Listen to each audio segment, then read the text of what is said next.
Assalamualaikum warahmatullahi wabarakatuh. Waalaikumsalam warahmatullahi wabarakatuh. Alhamdulillah wassalatu wassalamu ala rasulillah ma ba'du. Alhamdulillah, puji syukur kehadirat Allah Subhanahu wa taala. Hari ini dengan izin Allah, alhamdulillah, dengan takdir yang Allah berikan kepada saya dan semua yang hadir pada pagi menjelang siang ini, Allah berikan satu kesempatan untuk kita sama-sama wa tawassaw bil haq wa tawassaw bil sabr, memberikan kebenaran dan selalu sama-sama mengingatkan dalam kesabaran. Dan alhamdulillah dengan izin Allah, dengan puasa Allah, saya bisa bersilaturahmi kembali, ngobrol kembali di ruang Ustadz Danu dengan guru kita sama-sama yang mudah-mudahan terus diberikan kesehatan oleh Allah Subhanahu wa taala. Amin ya Allah, amin ya rabbal alamin. Assalamualaikum guru. Waalaikumsalam warahmatullahi wabarakatuh. Alhamdulillah. Selamat sehat ya guru ya. Alhamdulillah sehat. Mudah-mudahan sehatnya guru ini jadi inspirasi buat kita semua. Guru. Amin ya Allah, mudah-mudahan manfaat ya Allah. Amin. Saya mau cerita dulu sebelumnya guru. Alhamdulillah nih, jadi saya banyak nih beberapa konten saya sering buat sama guru. Walaupun singkat, dari mulai saya dari turun mobil sampai ketemu guru, saya perbaik lagi, saya upload konten-konten saya ini, ternyata masya Allah komentar masyarakat. Kontennya apa disebutin dong? Nah, kontennya terkait tentang masalah kebaikan. Oh gitu. Tentang masalah. YouTube-nya juga jangan lupa. YouTube-nya AB Gifran Channel. AB Gifran Channel. Banyak konten saya bersama guru. Iya. Dan masya Allah ternyata dari hikmah, dari ilmu yang singkat, padat dan sederhana cara guru menyampaikan.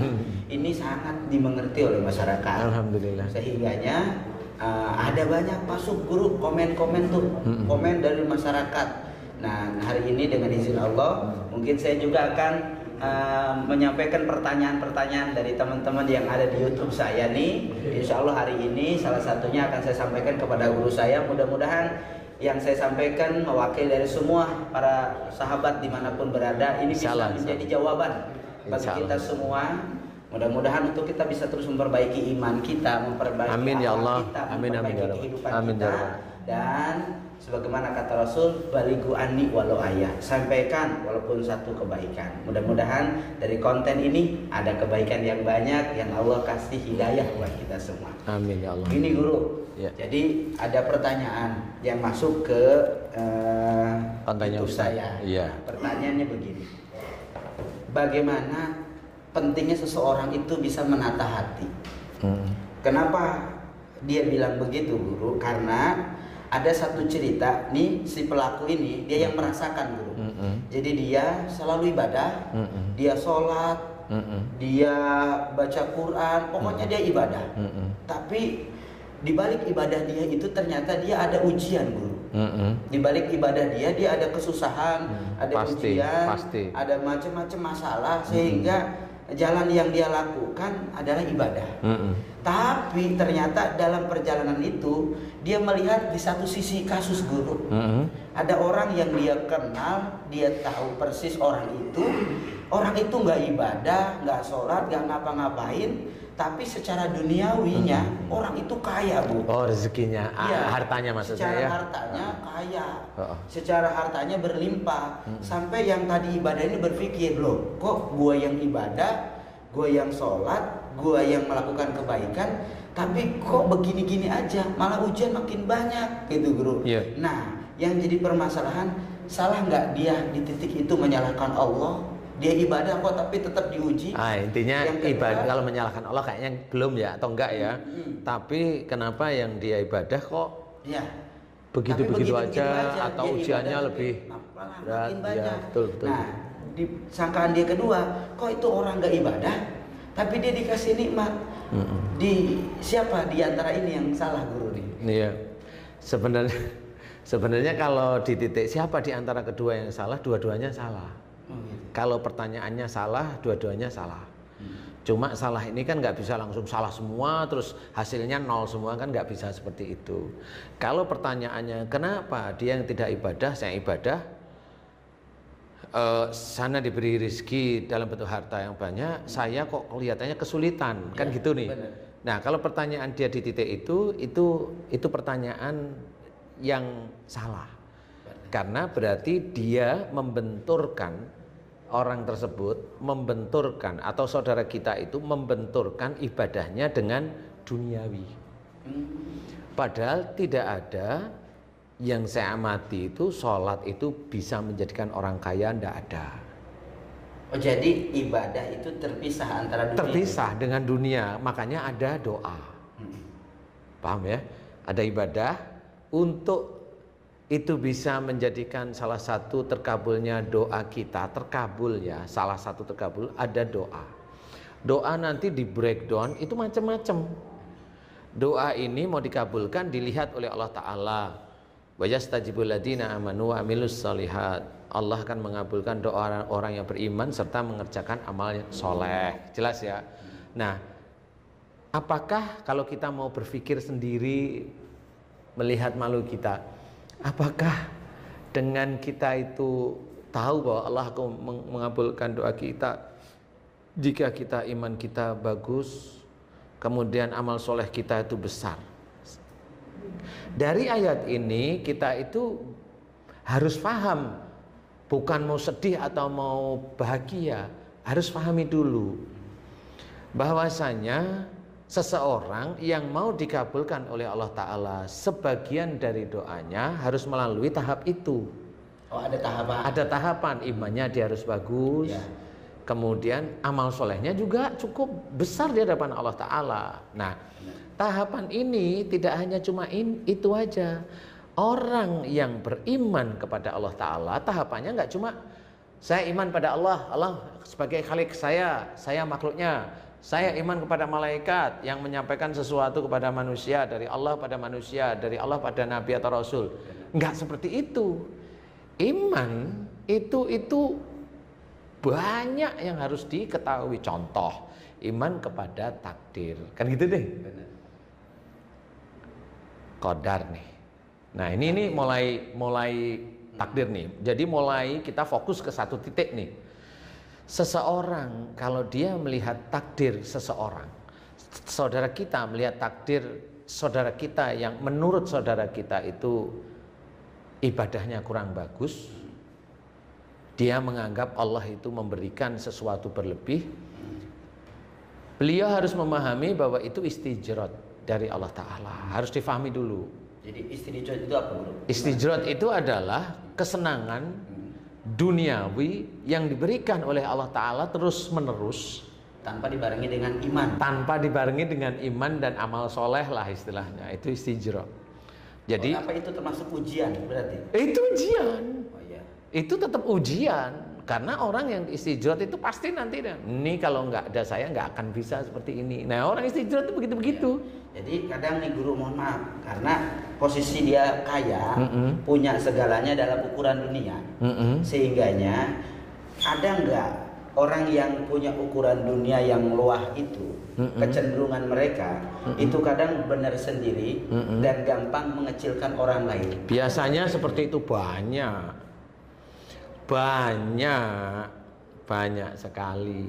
Contoh, nggak usah tentang masalah harta, masalah ilmu aja. Sampai di batas itu ada ya? Ada.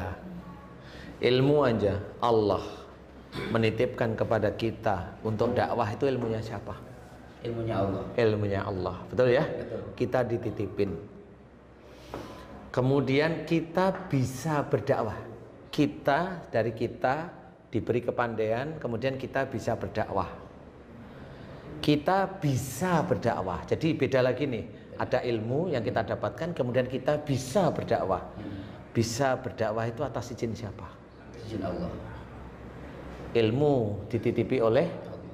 Kalau Allah nggak mengizinkan berarti nggak bisa. Betul ya? Betul. Untuk dakwah pun itu harus ada izin Allah. Berarti di sini ini seseorang yang punya ilmu untuk dakwah, punya ilmu untuk disampaikan untuk dakwah, pada waktu dakwah dia punya izin dakwah dari Allah, betul ya? Betul. Berarti manusia seperti ini, seperti kita ini punya kekuatan nggak sih? Nggak ada kekuatan, sudah betul ya? Kalau kita nggak ada kekuatan, banyak nggak orang-orang yang kalau nggak ada gua nih, gitu. Benar. Kalau lu nggak saya nasehatin nih, padahal dia ngasih nasihat sebenarnya sih. Kalau lu nggak ini, kalau nggak dari gue nggak gini, nggak ini. Lah inilah namanya orang ini sombong. Nah kalau begitu guru, ada sifat-sifat kayak gitu ya, ya kan? Artinya ketika dia punya ilmu atau misalkan punya harta, lalu dia gampang ngecilin orang, merendahkan orang lain.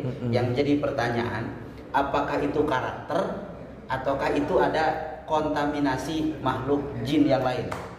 Itu awalnya karakter, karena itu genetik ya, genetik dari orang tua sebelumnya.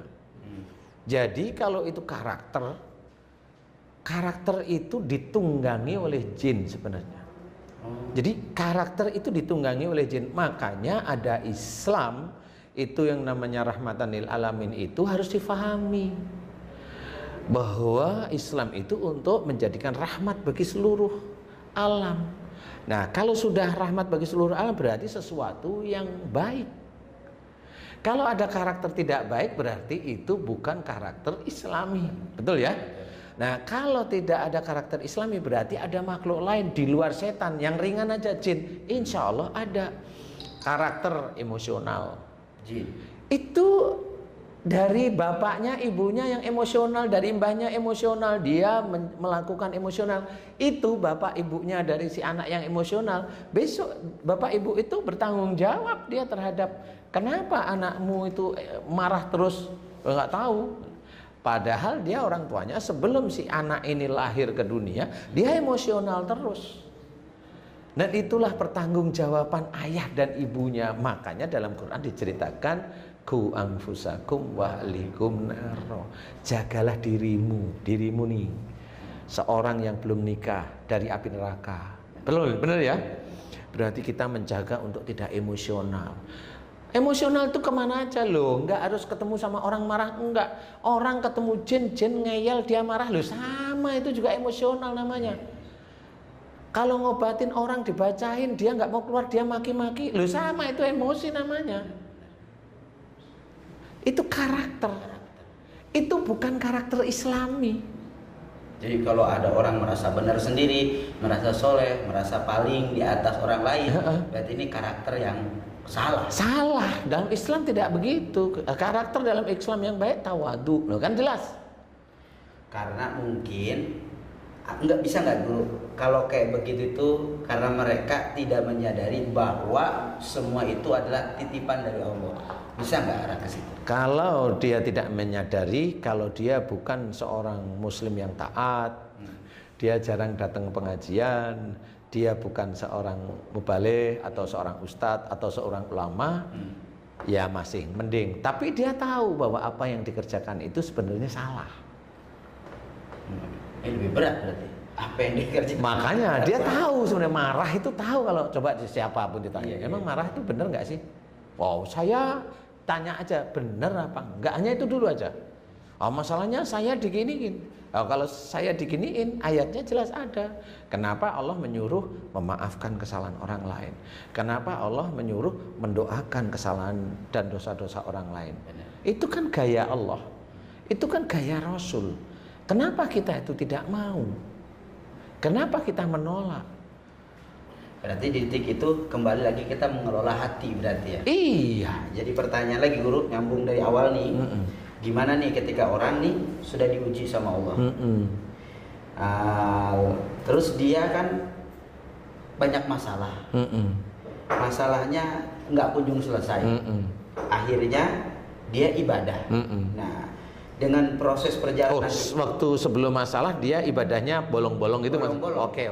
Ya. Ketika dia dapat masalah itu dia belum ibadah. Nah, setelah sampai dia punya masalah dia ibadah kuat lah ya, kuat dan sebagainya, terus dia jalanin. Ternyata ujian itu makin luar biasa, makin seolah-olah kapan ini jawaban ada, makin seolah-olah kapan pertolongan Allah ada. Ketika dia ibadah terus sampai dia bertanya di hatinya, ya kapan titik Allah menolong orang tersebut?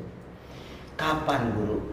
Banyak orang yang ibadah sampai dia lelah, tapi tak kunjung datang pertolongan itu. Oke. Pertanyaan Dimana ini yang salah? Enggak salah, yang salah itu protesnya. Oh gitu ya? Protesnya itu salah. Kalau ditanya kapan titiknya Allah memberikan, kan gitu nih pertolongan. Iya. Kita harus melihat banyak sekali ayat yang harus kita ketahui. Satu, pertolongan itu pasti ada. Fa inna ma'al usri yusron, inna ma'al usri yusra. Di balik kesulitan ya, ada kemudahan. Berarti kemudahan ini dari Allah Ta'ala. Itu harus kita camkan, pegang itu. Pasti Allah akan membantu, menolong. Satu. Yang kedua, wasta'inu bis-sabri was-shalah wa innaha lakabiratun illa 'alal khashiin. Nih ayat yang kedua, ini untuk referensi aja biar kita atau para sedulur kita itu faham. Mintalah pertolongan kepada Allah dengan sabar dan sholat. Maksudnya adalah kita tetap minta pertolongan pada Allah itu dengan sabar. Sabar itu adalah dengan berusaha. Ustaz pernah cerita, sabar itu berusaha, bukan diem. Ada ikhtiar. Dan ikhtiarnya itu ada di ikhtiar di jalan Allah, bukan ikhtiar yang ngawur, kan gitu. Dan kemudian ada masa menunggu. Pending gitu ya. Menunggu, kalau saya tetap menunggu. Beda. Pending sama menunggu tetap beda. Menunggu itu kan ada perjalanan nih. Iya. Istilahnya Ustadz dari perjalanan dari rumah menuju sini, saya di sini kan menunggu. Bukan saya menunggu Ustadz, bukan saya memending Ustadz, kan gitu ya. Saya harus menunggu. Menunggu ini tetap dinilai oleh Allah Ta'ala. Kalau dalam menunggu dia ingat pada Allah Ta'ala. Di dalam salah satu ayat di dalam surat At-Tur menceritakan, ini cerita tentang Rasul Muhammad ya ini ya, bahwa Rasulullah Muhammad SAW dalam menunggu ketetapan-ketetapan Allah itu diminta oleh Allah Ta'ala untuk bertasbih dan memuji Allah. Nah, dalam proses menunggu ini tidak bisa hanya menit, tidak bisa hanya hari, tidak bisa hanya minggu, bisa panjang. Inilah cara Allah menguji iman seseorang tersebut. Nah, menunggu inilah yang diceritakan, mintalah pertolongan kepada Allah dengan sabar dan sholat. Sesungguhnya itu sulit. Jadi orang yang sabar, menunggu, berikhtiar, sabar, menunggu, berikhtiar dengan tidak meninggalkan ibadah-ibadah. Ibadah nggak cuma sholat. Dia di dalam menghadapi, umpamanya kalau dia dalam menghadapi ujian ekonomi, dia harus menjawab kepada istrinya, bagaimana cara jawabnya, bagaimana seorang laki-laki atau imam tersebut, jangan sampai istri saya tahu kalau saya itu kesulitan, biar dia tidak bersedih. Bagaimana anak-anak saya tidak tahu kalau saya kesulitan keuangan, biar mereka itu tidak bersedih. Pada waktu seorang imam dia itu berpikir seperti itu dinilai oleh malaikat raqib. Berarti di titik itu ketika ada orang yang dia sedang dalam ujian, terus ibadah, lalu dia sampai mengucapkan kalimat, ya Allah, sampai kapan ini pertolongan datang? Apa mungkin itu disebut titik lemah iman dia? Dia masih bertanya kalau saya. Dia masih bertanya, jadi dia masih ingin ada yang ngomong atau ada sesuatu yang menurut dia besok bulan depan. Maksudnya begitu. Sehingga kan dengan adanya ucapan itu berakibat bahwa dia ada pengharapan lebih. Benar. Kan orang itu kalau sudah berharap lebih, tidak terwujudnya kecewa nih. Iya. Kan? Oh, benar. Kan, kan? Ya, benar. Ketika seorang berharap banget. Saya punya kawan Pak Jen mau pengen rabani, nggak dapat kan kecewa. Akhirnya kan nyolek-nyolek gitu. Ini konten ini. Ya sudah nggak apa-apa. Artinya ada sebuah pengharapan lebih. Ada pengharapan lebih lah. Ketika pengharapan itu ada, otomatis kan mau nggak mau 99% wujud dari pengharapan itu harus sesuai harapan dia. Betul. Nyatanya Allah terbalik. Memutar harapan itu menjadi mustahil. Bukan mustahil, belum. Ya, menjadi beda belum. ya, belum. Sehingga muncullah kecewa. Nah, dari titik kecewa ini guru, kadang ada mereka yang lanjut ibadah, ada mereka yang malah meninggalkan total dalam ibadah. Ada yang kemarin saya dengar itu orang-orang yang memang menurut saya Allah tidak membutuhkan orang seperti itu, karena Allah itu untuk kita yang muslim, kita itu ibadah itu mau ibadah pada Allah kayak apa, Allah nggak butuh kok sebenarnya. Nah, jadi yang saya tanyakan, ketika titik harapan itu besar, benar. Bagaimana cara kita menetralisir hati kita? Iya, ini benar. Agar tidak kecewa. Nah, itu gimana guru nih? Jadi gini, jadi jangan dibenturkan ibadah itu dengan dunia. Gimana nih? Ini beda jadi lagi. jangan dibenturkan, dengan dunia itu jangan dibenturkan. Guys, jangan dibenturkan. Jangan dibentur. Antara ibadah dan dunia. Dan ini punya sisi yang berbeda. Jangan, dari semua punya sisi yang berbeda. Gimana guru? Contoh mamanya. Ada ayat dalam Quran ceritakan ud'uni astajib lakum. Ya. Mohon mintalah kepadaku, Allah maksudnya ya, akan aku kabulkan. Itu ayat ini biasanya dipakai oleh teman-teman dakwah. Sehingga mintalah pasti Allah mengabulkan. Tapi teman-teman juga belum pasti tahu ini dikabulkan yang mana. Kan begitu nih. Kalau saya ayat yang pasti seperti ini itu biasanya dikabulkannya nanti di akhirat. Jadi kalau ada bahasa, udah minta aja Allah pasti kabulin gitu. Beliau juga nggak ngerti. Loh, contoh mamanya. Oke, itu untuk dunia. Oke, untuk dunia. Kita set beneran, real. Siap. Betul ya? Ya, kalau setiap kita orang muslim dikabulkan oleh doa kita, orang Islam sendiri satu, nggak ada yang mati. Oh iya. Betul nggak sih? Minta panjang umur itu. Minta panjang umur dia. Yang kedua, orang Islam nggak ada yang sakit. Dikabulkan? Iya, ya Allah sembuhin saya. Sembuhin saya langsung sehat. Ya Allah sembuhkan saya dan jangan saya jadikan sakit. Terus? Benar. Ini ayat ini harus hati-hati bagi seorang pendakwah. Dia harus ngerti benar ayat ini maksud Allah itu untuk kemana. Ya, nah ini sebenarnya saya nggak nyalahkan, tapi harus hati-hati. Karena kalau kita salah, dia kayak tadi udah berdoa sampai meninggalnya, mohon maaf nih, dia berdoa ingin sekali punya kendaraan mobil aja roda 4. Dia roda 2 aja susah sekali mendapatkan. Padahal pingin kan gitu. Benar. Kalau dengan doa ini harusnya dikabulkan kan begitu. Harusnya. Tapi sampai dia itu meninggalnya, dia nggak dapat. Yang salah siapa? Mau seseorang nyalahkan Allah dengan ayat ini? Dosa dia ngomong gitu, buktinya begini. Kan nggak boleh. Nah itu karena apa? Karena yang ngomong itu nggak ngerti maksudnya Allah.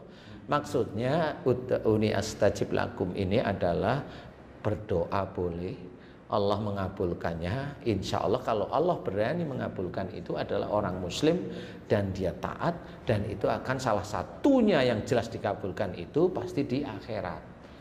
Makanya yang harus kita hati-hati adalah jangan sampai kita gadaikan iman kita dengan persoalan duniawi. Jangan kemudian sampai murtad karena nggak merasa Allah nggak sayang, kecewa tadi. Loh, kalau murtad mau silahkan, kamu silahkan aja murtad. Kalau saya mau nggak pernah mikir. Kenapa? Allah juga nggak mikir.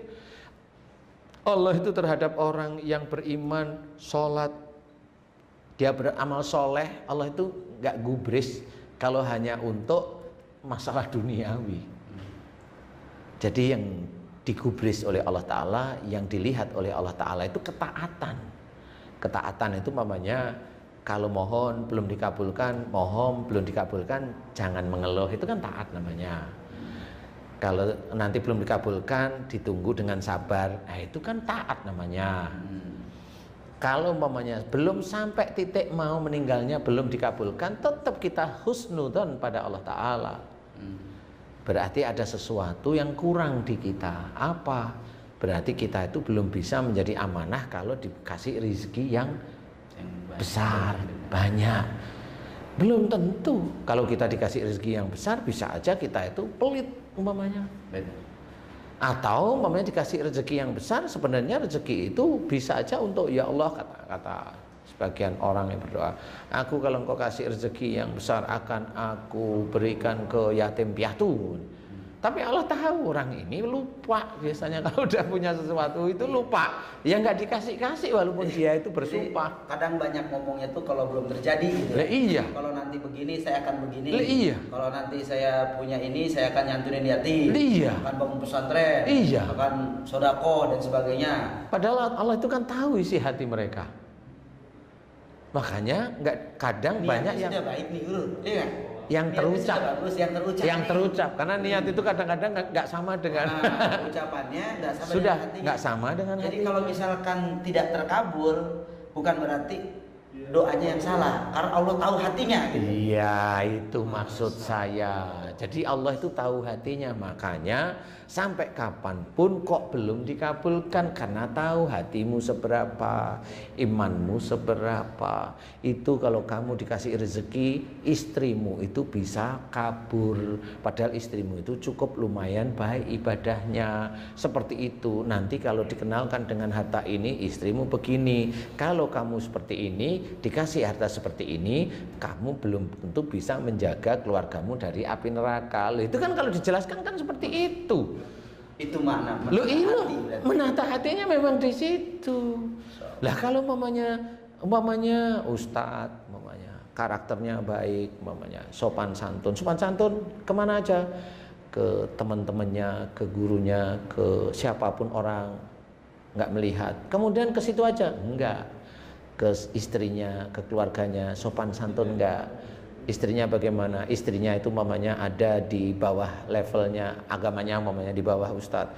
Ustadz bisa membimbing enggak dengan istri? Itu kan dilihat sama Allah Ta'ala sebenarnya. Kalau umpama nih, bukan ustadz ya ini ya, ada seseorang laki-laki dia ingin dia itu diberi rezeki yang berlimpah dengan sholat dengan baik, tapi dia lupa kalau dengan istri dan anaknya dia kasar. Nah pada waktu dikasih rezeki yang berlimpah, karena dia kasar, biasanya uang itu dipakai dia sendiri. Ini cerita nih. Ada kasus begitu ya? Banyak. Lah kalau sudah uang itu dipakai dia sendiri, tidak banyak diberikan istrinya, dia merasa lebih naik, istrinya diinjak-injak. Nah kalau dia istrinya diinjak-injak, dia tahu kalau istrinya kalah, akhirnya dia ngelirik yang wanita lain. Kalau dia merasa agama Muslim boleh menikah sampai 4. Nah ini boleh kok, kan asal bener aja kalau begitu. Secara hukum itu dipakai, padahal itu hanya cuma nafsunya dia. Iya, nah itu kan akhirnya menjadi mudarat. Nah disitulah sebenarnya kenapa belum tentu Allah itu bisa mengabulkan. Jadi jangan suudzon dulu, jangan buruk sangka dulu ketika Allah belum mengabulkan. Iya begitu. Tapi begini guru, ada lagi. Misalkan nih kita punya masalah nih guru, dengan masalah ini aja belum selesai, jawabannya aja belum ketemu, datang masalah baru, dia doa ya Allah ini aja belum kelar datang lagi, gimana ya Allah? Kalau itu bercanda saya masih boleh, silahkan, bercanda ya, ya Allah ini aja belum selesai, datang masalah baru, tapi harusnya ingat. Tapi saya tahu engkaulah yang maha menyelesaikan persoalan. Nah itu udah ngerti nih. Ya sudah saya terima lah. Itu kan beda nih. Ya Allah saya terima. Mudah-mudahan saya bisa kuat ya menjaga iman saya ya Allah. Kuatkan aku ya Allah. Imanku kuat karena engkau. Mau nerima nih. Jadi mau nerima. Nah ini beda. Itu Allah tersenyum. Oh kamu ngerti. Kalau sudah ngerti itu dan dia benar, pada waktu dia menyelesaikan masalah atau masalah itu tidak diselesaikan tapi didiamkan, tapi biar Allah menyelesaikan, di titik itulah Allah tersenyum bahwa masalah itu dia tahu masalah yang satu ini memang selesai, bukan saya yang menyelesaikan. Kan ada orang yang begitu. Benar. Ini Allah ini karena saya nggak gerak apa-apa. Ini Allah langsung, alhamdulillah ya Allah engkau selesaikan masalahku dengan baik. Itu Allah tersenyum, kamu bersyukur tau. Padahal kamu juga tahu yang menyelesaikan masalah itu aku, Allah maksudnya. Dia tetap bersyukur, alhamdulillah ya Allah, karena karuniamu masalah ini selesai. Kalau bukan nikmat dan karuniamu, aku nggak mampu, memang nggak bisa. Tapi orang yang seperti itu ada nggak? Cara berpikirnya begitu. Iya, cara berpikir. Kan rata-rata kalau masalah itu selesai, oh itu masalah saya. Kan di dalam Quran juga ditulis, dia dipuji orang tentang suatu pekerjaan yang bukan pekerjaannya. Itu ada dalam Quran. Nah itu maksudnya apa? Yang menyelesaikan itu Allah. Tapi dia yang dipuji dia seneng. Ya itu selesai. Kalau nggak ada saya, ya kan gitu. Padahal menyelesaikan Allah. Coba kalau umpamanya dia bangun gedung hancur, mau apa?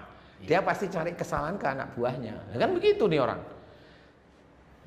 Itu harus hati-hati melihat ayat-ayat Allah. Berarti pun kalau Allah kasih masalah sama kita, jangan cari kesalahan orang lain. Enggak usah. Tanya diri kita. Tanya diri kita aja. Kenapa Senyum masalah senyum. itu datang bertubi-tubi sama kita? Enggak usah bilang kenapa masalah itu. Kalau masalah itu datang bertubi-tubi, padahal kita jarang sekali, jarang sekali melakukan kedoliman. Kan beda nih. Beda. Kalau kita jarang sekali melakukan kedoliman, kalau ada masalah berarti masalah ini untuk meningkatkan iman, ketakwaan kita. Beda di situ. Oh ya, tahu, nggak perlu ngomong, senyum. Ya Allah, saya terima ujianmu. Kan beda, ngerti masalahnya. Beda nggak menerima ikhlas dengan menerima ya deh, terima aja, ngeluh. Gimana? Ya itu yang tahu Allah ya. Kalau kita nggak tahu ini Ustaz. Iya. Kalau kita nggak tahu, karena memang orang kan kalau di mulut itu yang kita dengarkan kan mulutnya ya. Benar. Kita nggak tahu hatinya, yang tahu hatinya itu Allah. Dia nerima dengan tulus atau dia nerima dengan apa tadi? Dengan ngeluh. Ngeluh itu kita nggak tahu. Intinya kita nggak tahu. Kalau semua udah jalan, ada nggak Guru? Batas akhir Allah menguji manusia. Ada. Ada. Nomor 1 Apa itu? mati orangnya. Batas akhir. Lah kan akhir. Iya, ya kan ada kan, ya Allah kapan beres ini kalau kelar kan gitu. Nah itu ngeluh lah ya. Ngeluh, Tapi kan? jadikan itu bercandaan dengan Allah, maksudnya ya Allah aku mohon kepadamu akhirilah ujian ini ya Allah, aku takut gak kuat loh, kan boleh nih, aku takut gak kuat ya Allah, aku takut gak kuat ya Allah gitu. Sebab ada orang kadang dengan ceplosnya dia, ya Allah kapan ya kelar ini ujian, nggak kelar ya Allah. Nah gitu. biasanya ujiannya gimana nih Ustadz yang gak kelar-kelar nih? Jadi, Contoh karakter dia dengan karakter istrinya berbeda. Ya. Akhirnya apa-apa ribut. Nggak usah masalah besar, masalah kecil gara-gara karakternya yang berbeda. Emosional akhirnya gitu ya. Timbul masalah setiap hari. Gak ada tuh sinkronisasi, sinkron banget. Pokoknya setiap hari bermasalah tuh ada aja perdebatan, ada. Sampai dia ngomong, ya Allah ini gak kelar-kelar ya, apa ganti istri aja kali ini atau gimana nih? Ini masalah ini. Iya. Masalah ini. Nah kalau itu seperti itu, kali dulunya dia itu, si orang itu sama orang tuanya seneng ribut, dikasih tahu susah, kan nggak pernah tahu. Jarang orang itu bisa mau muhasabah, itu jauh, itu jarang mau. Jadi yang penting sekarang itu istrinya begini ganti kan gitu. Ya. Kalau dulu kan kalau saya melihatnya nggak seperti itu. Apa saya ya yang salah ya? Coba kita lihat, kalau istri kan pasangan di keluarga, berarti apa dulu saya itu kalau diberi nasihat ibu atau bapak itu Nggak udang. nggak, saya ngelawan apa enggak ya? Kan harus seperti itu. Kalau diingat, merenung, diingat, pasti nanti Allah itu memberikan petunjuk kok. Memberikan pengingat istilahnya. Nah, pengingat itulah yang oh salah saya dulu di sini. Karena apa? Dulu saya memang pada waktu mau milih istri, saya itu dikasih tahu jangan yang itu sama orang tua, tapi karena saya ingin, nah itu nafsu. Nah, setelah nafsu, ya kalau kejadian seperti itu kan bukan terus ganti istri. Kan harus difikirkan bagaimana dia menyelesaikan masalah dengan istri. Kalau dibilang istrinya durhaka sekali kan enggak. Oh hanya masalah-masalah begitu-begitu aja. Nah disinilah menurut Islam harus ada hakam di tengah, harus ada orang bijak yang menenangkan istilahnya. Apa sih masalahnya seperti itu? Bisa. Oke, luar biasa banget, luar biasa. Satu pertanyaan lagi Guru. Ini tapi mungkin selesai ini kita lanjutin ya Guru ya tentang pertanyaan ini. Oke guys, mudah-mudahan bisa jadi pencerahan bahwa ternyata semua amal yang kita lakukan itu kembali kepada hati kita. Kata Rasul, idza salahat qulub wa idza fasadat qulub. Kalau hatinya bersih, maka amalnya baik. Tapi kalau hatinya rusak, jangan berharap amal itu diterima oleh Allah. Memang betul, hadis itu memang menakutkan. Jadi memang harus, kenapa Rasulullah itu dimunculkan oleh Allah Ta'ala untuk merubah akhlak,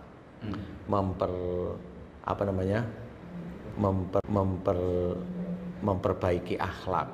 Itu karena memang pada saat tersebut akhlak itu sangat tidak baik. Makanya kita merubah akhlak itu jangan untuk duniawi, karena kalau kita itu untuk duniawi kita kadang tidak menemukan. Serahkan sama Allah. Kalau memang kita mau berubah menjadi seorang yang baik, baiklah karena Allah. Jadi jangan baik karena ingin jabatannya naik, kan ada. Jangan baik karena ingin dilihat calon mertua biar anaknya dikasih kita, bukan seperti itu. Baiklah benar-benar karena Allah, karena kalau betul semuanya karena Allah itu nanti Allah yang akan mengatur kebaikan-kebaikan kita, nikmat-nikmat akan disiapkan oleh Allah Ta'ala untuk kita, rizki-rizki kita, anak-anak kita itu akan disiapkan semuanya oleh Allah Ta'ala. Makanya memang betul hati harus kita tata, harus ditata, karena kita belum selesai. Jadi sampai kapan ujian itu selesai? Sampai seorang itu mati, karena sebelum itu ya nggak akan selesai semuanya. Seorang digoda dengan WA dengan gambar wanita cantik, itu ujian. Seseorang mendapatkan rizki dari Allah Ta'ala, itu juga ujian. Seseorang kelaparan, itu juga ujian. Seorang kehilangan ayahnya, ibunya, pasangannya, anaknya, itu ujian. Jadi semua yang terjadi di dunia ini adalah ujian yang harus maaf guys, ujian yang harus kita selesaikan dengan syariat-syariat agama kita, syariat Islam. Fahami bahwa hidup itu ujian. Saya ketemu dengan Ustadz, ujian saya. Ustadz ketemu sama saya, ujiannya Ustadz. Ketemu dengan orang-orang lain juga ujian semua. Orang mau makan, ada masakan banyak, ujian. Dia akan makan satu yang dia sukai atau dia makan banyak akhirnya kekenyangan, kan ujian juga. Akhirnya dia terbiasa makan banyak, nanti kalau rezekinya disedikitkan sama Allah Ta'ala ngeluh pasti. Makanya ada puasa di kita itu karena memang seperti itu. Nah, orang tidak paham. Itu harus kita ketahui, harus kita pelajari. Karena kalau enggak, kita akan menyesal nanti di akhirat. Menyesal, benar-benar menyesal. Karena kalau orang sudah meninggal itu udah nggak bisa ngapa-ngapain. Lillahi ta'ala melakukan ibadah atau duniawi, karena kita sudah disumpah oleh Allah Ta'ala, inna sholati wa nusuki wa mahyaya wa mamati lillahi rabbil alamin. Itu udah jelas, sesungguhnya sholatku, ibadahku, hidup dan matiku hanya untuk Allah lah. Berarti kematian kita pun kita susun untuk Allah. Hidup kita semuanya kehidupan, bersilaturahim, iya harus Allah. Ibadah kita ya karena Allah, makanya karena Allah itu gak bisa saya mengucap bismillah tapi hati biar anak saya lulus. Saya mengucap basmalah, membaca ini biar orang itu hilang sihirnya, lu kan bukan lillahi ta'ala namanya. Nah, ini harus kita ketahui. Ayo kita perbaiki, jangan sampai nanti di akhirat kita itu nyesal. Amin. Karena akhirat itu tidak kenal namanya ustadz, enggak. Di akhirat tidak kenal namanya ulama, enggak. Tidak kenal namanya syekh, ya enggak. Karena itu adalah ucapan dari seseorang untuk hormat kepada orang yang punya ilmu. Jadi jangan kita berharap bahwa kalau kita itu dipanggil dengan sebutan guru, atau yang paling tinggi alim ulama, kemudian kita tinggi hati, selesai di akhirat. Ada kebangkrutan amal karena kita ada ujub, riak, bahkan sombong di situ. Di titik itu habis semua. Habis. Kalau nggak percaya silahkan mati duluan. Kalau saya nggak mau, saya masih merasa kurang kan gitu ya. Amin, amin. Terima kasih guru, masya Allah luar biasa. Yes, sejuk, tenang, adem. Ini buah hasil dari kita harus menata hati. Dunia ini adalah dunia majru'atul akhirah. Dunia ini hanya tempat kita bercocok tanam. Maka bernanamlah yang baik-baik, bercocok tanamlah yang bagus-bagus.